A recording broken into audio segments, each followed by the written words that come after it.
Well, good morning, I'm Brian Reagan. This is Tyler Kelly. And we are coming to you with our mornings with Brian and Tyler.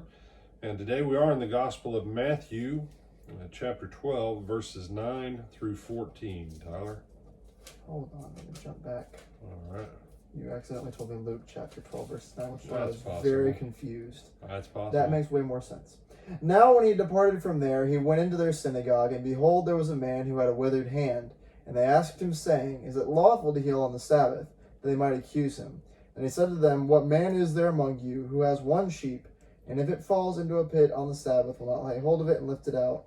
Or how much more value then is a man than a sheep? Therefore it is lawful to do good on the Sabbath. And he said to the man, Stretch out your hand. And he stretched it out, and it was restored as whole as the other.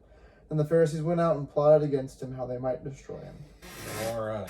So, these Pharisees, sometimes it doesn't matter how much good work you're doing. Some people just won't like it. Apparently. Just is what it is. But we have here a man who has a withered hand. We can debate what caused it. Maybe it was rheumatoid arthritis. Maybe it was a birth defect.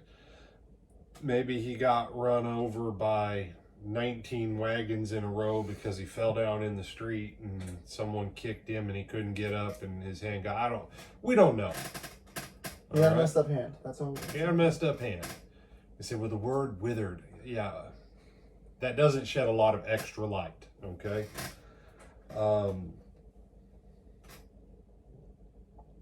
From a faith standpoint,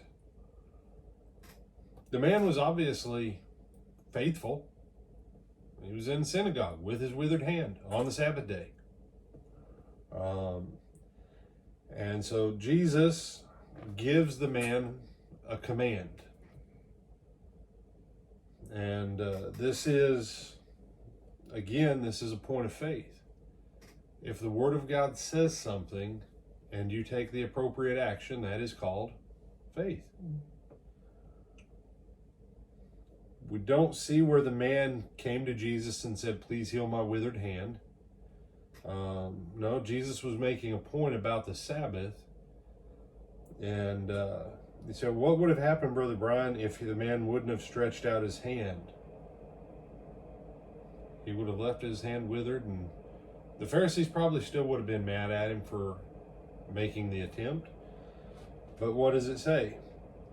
He stretched it out, and it was restored whole like the other.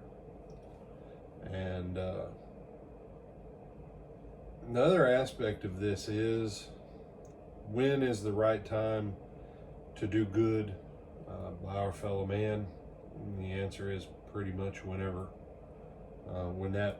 And that's the point of the whole sheep falling into the pit on the Sabbath. You don't leave a sheep in a ditch upside down for 24 hours. You come back, you ain't gonna have a sheep. You'll have a carcass. And some Christians, when you teach on this, they develop a guilt complex. They say, well, I haven't been doing. No.